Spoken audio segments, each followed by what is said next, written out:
grew up in a broken home. My dad was in the mafia. He was a drug dealer.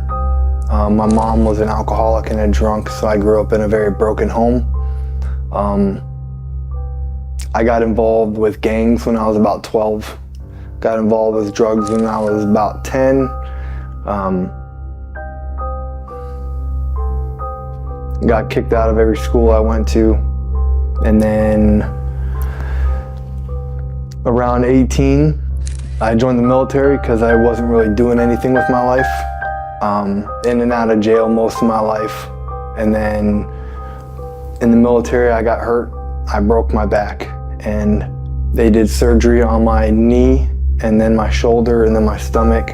And I got hooked on pain pills, which led to heroin. So I then got hooked on heroin for about 9 years. I was shooting up 4 times a day. And one day I got into a fight with some police officers, about 5 cops. And they threw me into the back of the cop car.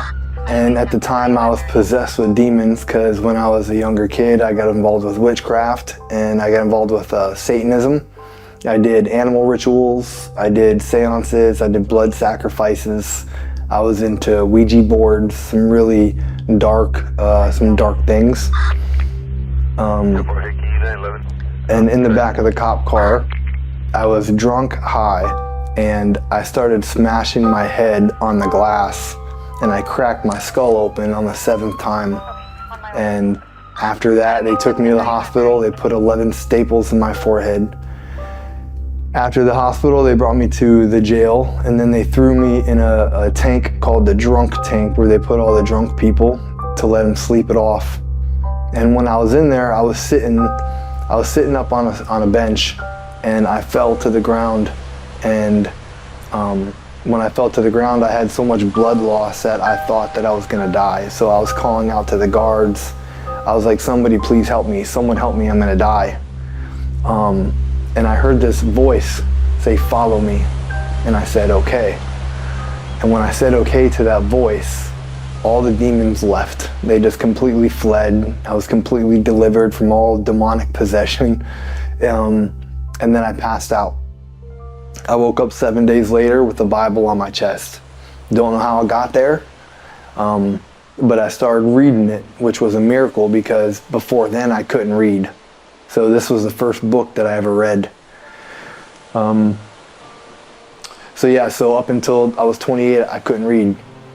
And then this Bible was on my chest. I started reading it, and I got to Romans 12:2, where it says, don't be conformed by the world, be transformed by the renewing of your mind, so you can prove that perfect and acceptable will of God. And I realized I was conformed to the world, and that Satan was my father. And I asked the Lord, I was like, all right, Jesus, if you're real, please help me. And 3 months went by, and I was facing 7 years in prison for assault on a police officer, resisting with violence, battery, and drunken disorderly. So I had 2 felonies and 2 misdemeanors. And I experienced the grace of God. So instead of going to prison for 7 years, the judge sentenced me to go to college and get my degree. So I did 4 years in college and got my bachelor's degree in sports medicine. So before then, when I was a kid, I was kicked out of 4 elementary schools, 3 middle schools, 3 high schools. I was expelled in 10th grade for throwing a desk at a teacher. I was kicked out of my one other school because I punched out the principal. And then I was kicked out of the other school because I put 4 kids in the hospital. So I had a lot of anger, I had a lot of rage. I was a very violent kid. So once I realized this, school was the way of the Lord redeeming what was taken from me, my education.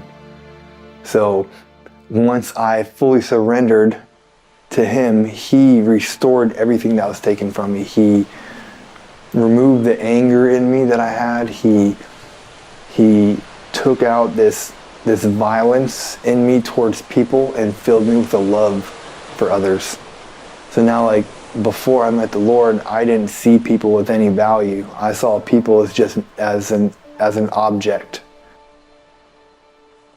The Lord changed my view towards people. Like now I see people with created value. You know, I can see people through the eyes of Christ. When I was in jail, I thought I was going to prison. I didn't know what was going on. I had no hope. When I heard his voice, I didn't know what to expect. When I called out to him, I didn't know what to expect. I didn't know if he was going to answer me. I didn't know if he was real. I just called out because the Bible said, call out to him and you shall be saved. And I did, and he rescued me from hell. I lived in hell for a long time. I felt like my life had no meaning at all. And that all changed once the Lord came into my life and showed me my true meaning and my true value. My value isn't defined by myself, but my value, it was defined on the cross and what he did for me. So right now I am just a traveling missionary. I go wherever the Spirit leads, and I literally just share my story of hope with people who want to listen. So my next plans are to leave Porto on Monday and head to Barcelona for a few days. And after that, I really don't have any plans. I'm gonna travel Europe for about 3 months and then possibly go over to the Middle East and help out in Turkey because of the earthquake that just happened. And then see if I can maybe help out in Ukraine with all the stuff going on there right now. And then I'd like to go to Israel and just share the Lord with people there. And then travel over to India and then the Middle East or Asia. And just continue traveling and sharing the Lord with people, whoever he puts in my path.